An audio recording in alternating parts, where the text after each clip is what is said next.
What is up, fellas? NCAA 08 Aggie Dynasty. So we got ourselves a Pac-10. Shocker. Hardy boys at it again. Washington State proves once again that games aren't played on paper. That's why we've moved up. Apparently, Texas A&M now number 2 in the country because of this. In the hunt, looking at that, we don't give a shit. But really, it's, let's be honest. We're ranked as number 3, but I'm going to put it as number 2 in the country because the BCS rankings, USC still ranked number 1, but they have them on a 1-year probation. Doesn't make much sense to me. Got South Carolina, Auburn, Louisville, Virginia Tech, West Virginia, Florida State, and then Boise State to even out the rest of the top 10. Number 1 in the country right now for the Heisman race is pretty much the man who can do it all except for throw the football. It's Mike Goodson. This week we are going up against second place, top quarterback in the country in my opinion. It is Graham Harrell with Texas Tech. Pretty sure Mr. Cherry Garcia right there with South Carolina. And then I don't remember specifically what's in running back that was, but Louisville's quarterback as well. Gonna take a gander at the Ward's semifinalists at the moment. They just came out fresh off the press. Wisconsin's running back right there with Mr. Gerard Johnson and, of course, Mike Goodson, the front runner for the Heisman. Bednarik, that's how good this defense is. Middle linebacker number 46. Leading the linebackers for this defense as well as having the likes of left end 84 and then strong safety number 31 on this team. 17 interceptions, but he does have 42 touchdown passes. Graham Harrell, not known for an amazing arm, but the man had great accuracy, which set up well, especially with the likes of Detron Lewis, and of course Michael Crabtree and company. And still, if you're going to be the number 1 running back in the country, number 1 player in the country, I think because of the law of transitivity, I think Mike Goodson should be technically rated as the best running back in the country. But whatever, I guess, whatever. But Michael Bennett also finding himself here on the Lombardi. Doesn't have the 18 sacks that you see with left end number 84, but he's been getting things done. Believe he has a pick 6 as well for the Thorpe. It always seems we got a couple players in the Thorpe, a lot of batted down balls, a decent amount of interceptions. That man right there will be going up against him, cornerback number 3. For Texas, of course, Groza, one of the best kickers in the country, number 7. One of the best punters, obviously. He has 10 already inside of the 20-yard line. Dude's pretty impressive. I know, especially on this part, you started seeing really, really good punters from Texas A&M because the program goes to absolute dog shit. And, you get the Randy Bullock winning Groza and stuff. But this was an impressive kicker himself back in the day. But here we go. Number 3 in the country. Gonna say technically number 2. Texas A&M at home against rival Texas Tech. Normally, I'll just play these, top 25 games and stuff like that. But it's 2 things. Actually, 1, it's a rivalry game. 2, last year I didn't actually film this one, and I almost lost this game in Lubbock. So I was thinking, hey, this is probably most likely a competitive matchup between these two. We got ourselves here at Kyle Field in College Station, Texas. Brad Nessler, Kurt Herbstreit, Lee Corso and company in the broadcast booth today, as well as, of course, your own JPS delivers. Weather reports 75 degrees, clear skies, sunny skies, but it says clear, but for some fucking reason it shows a half of a sun and half cloud. Go figure on that one. Oklahoma and Texas, 2 teams with 2 losses behind us. So it's very important that this A&M Aggie team can continue on with a win today to stay at undefeated. Increase it to 11-0 before a Lone Star showdown in Austin. But there's the stats right there, averaging well over 100 yards per game, especially all-purpose yards. Got himself, I believe, 15 touchdowns. This man is just an efficiency machine. Doesn't get a ton of touches. Of course, A&M is going to be picked by Mr. Cordo. They are number 3 in the country, technically, on the coaches poll. And BCS. But again, why even have USC ranked? They're on probation. But I digress. At the coin toss for this Texas Tech team, I mean, the big issue last year for A&M facing them, and A&M ended up pulling it out, but still was barely getting out of this, tons of time. Pretty fast offense, this Graham Harrell-led Mike Leach offense. Just a great passing attack, and right when I say that, of course, Graham Harrell gets a scramble for roughly 5 or 6 yards, but another completed pass. There he is, Crabtree on the catch. I don't know how he's not an impact player at this point, but it is what it is. And there's a running back, I forgot his name, but the guy was actually pretty solid himself. Pretty much this whole entire offense is solid. Got 2 or 3 solid receivers, 2 stud receivers, and I think they have a pretty good third one. But right there, it's batted down. Should have been picked off by free safety number 26. He's been impressive this season. And then look right there, Louisville undefeated, 31-24 though. These are some small wins. Speaking of huge wins though, Florida ends up winning their game right there, 62-14. I think it may have been against Vandy. But 3 catches, 45 yards, and including this touchdown catch right here that was batted down. Should have been picked off, but maybe overall should have been batted down. But run to get a blocked kick by right outside linebacker number 44. I thought they were going to have someone just kind of screw away into the end zone. But fortunately enough, going to be blocked. It's going to be 6-0. Ended up getting a little bit of momentum back after this. But again, the struggles continue for Texas A&M's defense, especially in the secondary. Just doesn't seem that cornerback 20 is just giving his best game at all whatsoever. But Gerard Johnson, first play of scrimmage for this offense. He's going to try to scramble his way around. And I think it's just, at this point, should have thrown the ball away. And not only is it going to lead to a sack, it's actually going to lead to an injury scare right here, an elbow of Gerard Johnson. It's going to be Ryan Tannehill coming in for him. And a rush play with Mr. Mike Goodson. Nice little run, get it into a manageable 3rd and 6. And Ryan Tannehill is going to set up this play. Going to be a nice first down catch by wide receiver number 88. 1st and 10, exact next play. And he's just going to get mauled, fellas. Just going to get mauled. Left end number 98. First tackle game for him, and bam.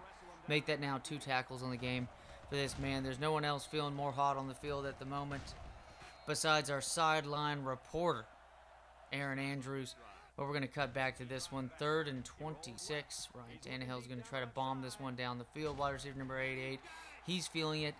Texas Tech does have a solid safety himself, just like 26 on Texas A&M's team. However, though, both seem to be getting schooled right now. That middle linebacker, outside linebacker, whatever the coverage was set up to be. Just too much speed on the outside for him to keep up. Again, we're playing Texas Tech. It's not facing the likes of a Julian Peterson. At outside linebacker, able to have good coverage. And now 3rd and 1 later in the drive, rush by Jaworski Lane. Man, was not there. That looked like a touchdown rush as the 2nd and 3rd was opened up quite well. That was an open rushing lane on that play action. However, though, dangerous pass gets involved right there. Indiana beating Illinois on the bottom of the screen right there in Big Ten play. But hey, motivation of the Warriors, that's right. There's no reason anybody else should get any motivation, considering how piss poor the judgment was by Ryan Tannehill. But thank God, Mr. Smith, the JUCO transfer, able to make plays for this offense. And speaking of making plays, first down pass to wide receiver number 86 by Graham Harrell, quarterback number 6 for the Tech team. Should have been picked off. 2 dudes right there in that passing lane. 3 consecutive completions now, including the first was the touchdown pass to Michael Crabtree. Big hit on the tight end. Another first down, though, however, but a beautiful sack by Mr. Price. As A&M's finally getting a chance to slow down this offense. Is it going to be a possibility that this offense gets stopped? I don't know, but they slowed him down quite well. Big catch, though, by Michael Crabtree. A smooth move. Immediately. No Saquon Barkley torn ACLs on a cut move like that. See, it looked like Reggie Bush on the outside right there with that cut move. And then, speaking of, new quarter, same offense, 13-7 now after the extra point was good. Gerard Johnson back in the game. Beautiful cut move. What's he going to do? He's going to get it about roughly 20 or 30 yards down the field.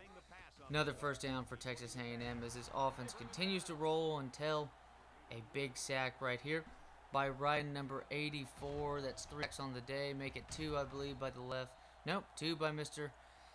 84. Right end number 84 with 98 already, showing a couple of highlight plays on this defense. Pass out now to Martellus Bennett. We haven't seen him get used all too well this season, even though he might be one of the best rated players in all the game at this moment. But here we go, drop pass. It's what is weird to me. The man's feeling it. It hits his hands, and there you go. What a play right there. That was a hell of a play. Making up for it. Hey, that's your leader right now for the football award. It's not free safety number 26. Strong safety number 31, bobbling contest, but he finally found his apple. And he pulled it out for a nice little touchdown right there for Texas A&M. And just like that, A&M just strong on offense. Just in general, it hasn't looked too strong even on defense. But overall, still a 1-point lead at this point. 3:42 left in the first half. Pass out to wide receiver number 4. This defense is scorched in the passing game. Going to be well over 200 yards, I'd imagine, at this point. Graham Harrell pass out. Beautiful catch right there by Crabtree, and it's actually going to lead to yet again another big touchdown and let the man celebrate. It's most likely going to be a flag, but the damage has already been done by this Texas Tech passing attack, and some reason it did not get a flag on that play. Please fucking explain to me. But there you go. 118 yards, 5 catches, touchdowns. Kind of surprised he's not in the Heisman race as well, considering the quarterback has 17 interceptions. We saw B.J. Simmons not even win a Heisman with 74, 73 touchdowns overall. And, yeah, just because, the turnovers are crazy. And speaking of turnovers, Gerard Johnson, just bad timing on an option. They have the personnel to run this option quite well, possibly the best option in the country, which you force back to run a triple option. And, of course, two Heisman top runners right now with Gerard Johnson at quarterback, and, of course, Mike Goodson, the all-purpose freak. But, again, it's just a nice little stop right there by Texas A&M's defense, going to lead to A&M ball, and then dangerous pass right here. Gets hit while he throws it. Things are not looking bright right now. 20-14. A&M just big issue too. Hey, still 15 interceptions, not quite 17 in the season. But Gerard Johnson has not been all too careful with the football. This team has been more of a run first when it includes even Gerard Johnson's legs. And you're seeing what happens when this attack just doesn't have the personnel besides Martellus Bennett to get down the field. Texas Tech ball now, play action, and this can be a big out to Mr. Michael Crabtree. And he's actually chasing down quarterback number 27. But hey, like I said, looks crazy afterward, but the damage was done. Once I decided, it's just in that moment, once you pass that goal line, it's time to go. It's time to go. There is no it's like passing across traffic and someone's about to hit you. You got to put on the gas. You don't put on the brakes. No reason to stay in danger. And speaking of dangerous, another dangerous run right here for Gerard Johnson, but the big Cam Newton S-type body gets the first down. Juke move doesn't work. It's going to lead to third down.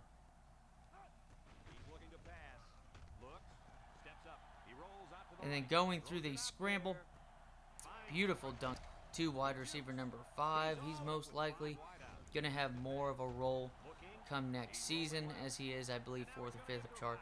But a big run by Gerard Johnson is actually going to change this game right here.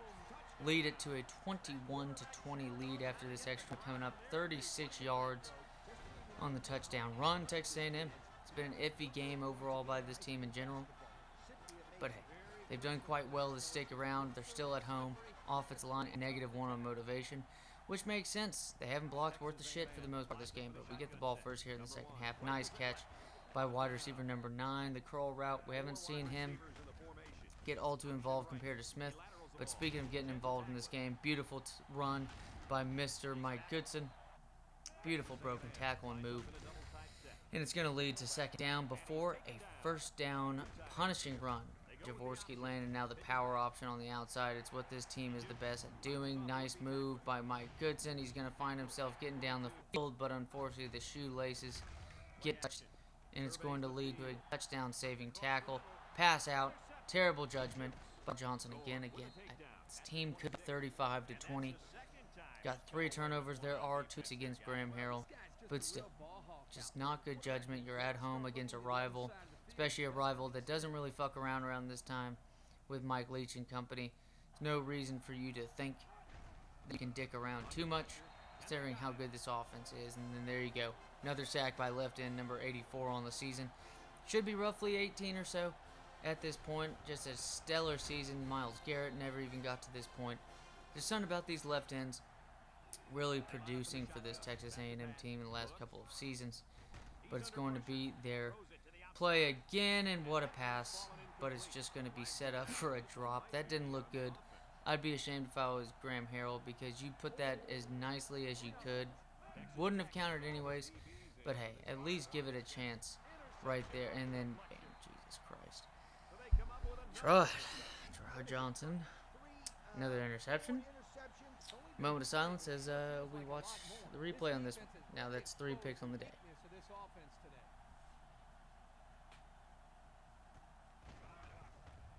But like seriously though, I mean, I'm over here.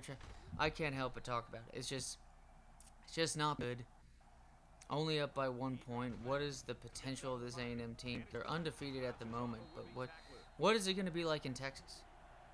You know what I mean? Like there's no reason that, playing at DK that you expect the fans to even lighten up any bit at all. Next week, I mean, regardless of how this game goes and stuff, and it's looking like Texas still making a run down the field. As you see right there, 4,000 passing yards on the young season.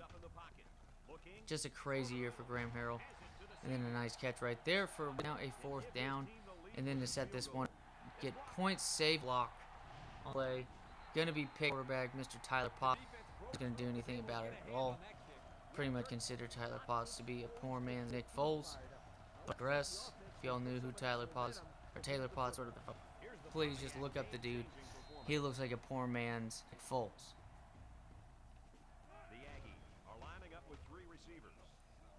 Now for Texas A&M ball, it's going to be play action.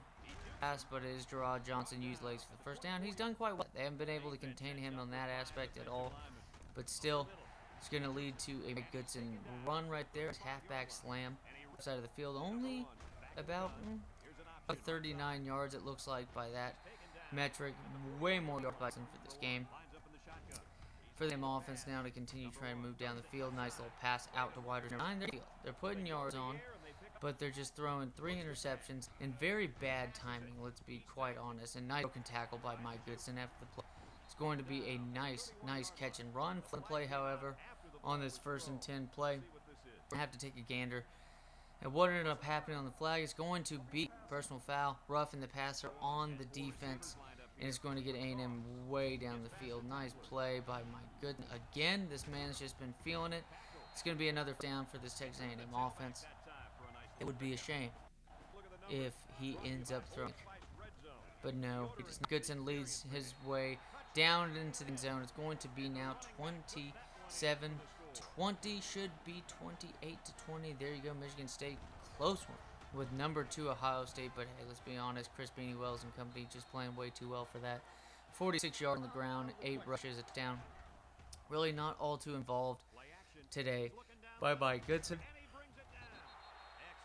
And then a passing first down for this Tech team. Well over 200 yards on the nearly 300, and then a nice run right here by halfback number 25. Change of pace run, and it's only been 14 yards. Man, it seemed like most of them came just that run itself, and then bam, incomplete pass. Flag on the play. Is it going to be holding? It's definitely not a first down, I'll tell you that. Here at the, it's going to be hold. Is it the choice of whether to have 2nd and 20 or 3rd and 10? They decide, well, yeah, we did end up deciding to select on that one. Had to cut across that. No reason to get a penalty. That's an automatic first by D-tackle number 91. So the defense is starting to play well, continuing the pressure on the quarterback. 28-20 now. And then a big little dunk off Mr. Mike Goodson. And a tackle in the open. There really hasn't been anybody better than that. With the football in his hands as he's marching down, just a dead sprint. Really you're going to catch Mike Goodson at most bowl. Big touchdown run. Free safety number 7 injures himself on that huge broken tackle. Texas A&M now up 35-20. 4 minutes left here in the 4th quarter. It's going to be a little catch for a first down. No, it's not. Gets stopped right at about 2 yards before 2nd and 2. Graham Harrell. It's going to be a pass out. Another nice catch to wide receiver number 4. Officially a first down for this team. 1st and 10, 3 minutes and 32 seconds left. Big pass down the field, and he barely misses his wide receiver. Out of all the accuracy, positivity, when it comes to comments about his game, Graham Harrell really fucked up on that pass. It was a big play to make it a 1-possession game. He's had tons of stats, any more than 3 touchdowns for this game. Nice little play. It's a fun, however, is going to recover. Big plays by this defense in the second half. I don't think they allowed more than a touchdown, if a touchdown at all, so in the second half. And then looking at it, 2nd and 7, play action play. He's going to tie it in, and it's going to get intercepted. It's just bad judgment on my own part. just trying to pass the situation. Might as well run the count, and if you don't get the first down, you don't get the first down. But overall, it just doesn't seem wise to be passing them like that. But hey, it is what it is. Still by 15 points. Still 2 possessions for Tech to even make any noise for the rest of this game. And then that does not even get picked off, and it somehow gets caught. And it's going to lead to automatic first down for Texas Tech team. No huddle offense now here at the 47-yard line. And then he's throw. Man, it looked like another option to get a pick. But it's going to be yet again another first down for this Tech team. Still only down by 15 points here with about 2:30 left. Incomplete pass out of bounds. The wide receiver number 4 has seemed to be quite a target for this guy. And speaking of course, the usual suspect, Michael Crabtree with his catch, 145 yards, 7 catches. Just nice to hold him to, 27 yards in the second half. But still, damage was done. Pass out, and then a huge play by Mr. White. Huge play by Mr. White, and it's actually going to lead to a pick 6. Texas A&M going to go up 42-20 at this point. Just well-timed interceptions. Again, the interception numbers on both teams have been pretty equal at the end of this game. It kind of seemed that A&M was just keeping them in this game for the most part with these poor time plays. It could have been 49 or 56-20 at this point, considering the just lack of good judgment by Gerard Johnson today for this team. And then here we go, big broken tackle by Mike Goodson. That's just gonna run the clock out. 7-4 now is your Texas Tech Red Raiders, going up against, I'd imagine, Baylor next week to end up 8-4 most likely. Texas A&M still 11-0, undefeated. Big game, Austin. Already got the win against Oklahoma. Already got the clean slate. See if the momentum is again. A&M just got to play a lot more smooth to start off these games, or else I really don't expect another opportunity at a national title. As always, fellas, take it easy.